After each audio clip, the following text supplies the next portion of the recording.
கூற்று என்ற சொல் எப்போ வந்தது, எங்கே வந்தது? ஈப்பா சொன்னார் கூற்று, தலைவன் கூற்று, தலைவி கூற்று, தோழி கூற்று, அதுதான் கூற்று தான் கூத்தாக வந்துருச்சு சொன்னார். அதற்கு பேராசிரியர் ராமசாமி அவர்கள் மறுமொழி பதில் சொல்லியிருக்கிறார். இல்லை, இன்னொரு பார்வையில் பார்க்கலாம்னு அவர் சொல்கிறார். அதை ஈப்பா அவர்கள் குழந்தை குதூகலப்படுவதைப் போல குதூகலப்பட்டார் என்று எழுதியிருக்கிறார். அதாவது இரண்டு அறிஞர்கள் சந்திக்கும் பொழுது எவ்வளவு புதிய சிந்தனைகள் பெறுகின்றன என்பதை நான் இதை படித்து பார்த்து தெரிஞ்சுக்கிட்டேன். அது மாதிரி அறிஞர்கள் தொடர்ந்து சந்திக்க வேண்டும், அதற்கு ஒரு மேடை உருவாக்க வேண்டும், அதற்கு ஒரு களம் இருக்க வேண்டும், அறிஞர்கள் பேச வேண்டும், எழுத வேண்டும். இப்போ உலகத்தில் பெரிய இலக்கியமெல்லாம் கடிதங்கள் தான்.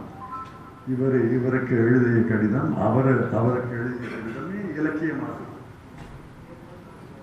ஜவஹர்லால் நேரு எழுதிய கடிதங்கள் எல்லாம் இப்பெல்லாம் யாரும் அரசியல்வாதிகள் கடிதமே எழுதுறது கிடையாது, குறுஞ்செய்தி அனுப்பிடுறாங்க, இல்லை மின்னஞ்சல் அனுப்பிடுறாங்க.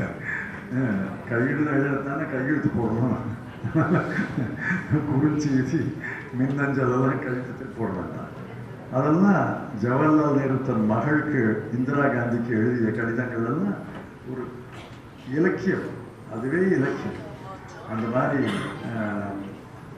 ரவீந்திரநாத் மகாத்மா காந்திக்கு இடையே நடந்த கடித போக்குவரத்து, ஜவஹர்லால் நேருக்கும் சர்தார் வல்லபாய் பட்டேலுக்கும் இடையே நடந்த கடித போக்குவரத்தெல்லாம் இப்போ சந்திச்சு பேசக்கூடிய வாய்ப்புகள் இருக்கு. அந்த சந்திப்புகள் அடிக்கடி நிகழ வேண்டும். அந்த சந்திப்புகள் நடைபெறுவதால் தான் பல பேர் தனித்தனியாக அவரவர்கள் சைலோல அவரவர்கள் கூட்டுக்குள்ள இருந்து சிறகடிக்கிறார்களே ஒழிய சுதந்திரமாக பல பேரை சந்திச்சு பல கருத்துக்களை பரிமாறிக்கொள்ள முடியவில்லை. 2.66 கோடிக்கும் அதிகமான மக்களின் உள்ளங்களை வென்ற தந்தி டிவியின் டிஜிட்டல் தளங்கள், 1.25 கோடி யூடியூப் சப்ஸ்கிரைபர்ஸ், 47 லட்சம் ஃபேஸ்புக் ஃபாலோவர்ஸ், 25 லட்சம் இன்ஸ்டாகிராம் ஃபாலோவர்ஸ், 23 லட்சம் எக்ஸ் ஃபாலோவர்ஸ், 11 லட்சம் தந்தி ஆப் டவுன்லோட்ஸ், 35 லட்சம் வெப்சைட் மந்த்லி ஆக்டிவ் யூசர்ஸ். அசுரபலம் கொண்ட எங்கள் டிஜிட்டல் கரங்களில் உங்கள் விளம்பரங்களை சேர்க்க வாட்ஸ்அப் பண்ணுங்க 8939888378.